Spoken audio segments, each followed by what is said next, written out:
உங்களுக்கான இன்றைய பிரபஞ்ச வார்த்தை.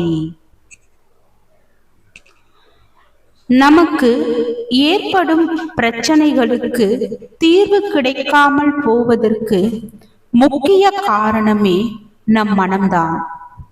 ஒரே நிலைப்பாட்டில் நம் எண்ணங்களில் தெளிவு இல்லாததால் தான். தெளிந்த நீரில் தெளிவு ஏற்படுவது போல மனம் அமைதியாக இருக்கும் போதே ஞானம் பிறக்கும். அனைத்து பிரச்சனைகளுக்கும் தீர்வு ஏற்படும். நீர் கலங்கியது போல் உங்கள் மனம் கலக்கத்தில் இருந்தால் உங்கள் பிரச்சனைகளுக்கு ஒருபோதும் தீர்வு கிடைக்காது. முதலில் உங்கள் மனதை தெளிவாக்க பழகுங்கள். உங்கள் மனம் தெளிவாக இருந்தால் உங்கள் விருப்பமும் நிறைவேறும்.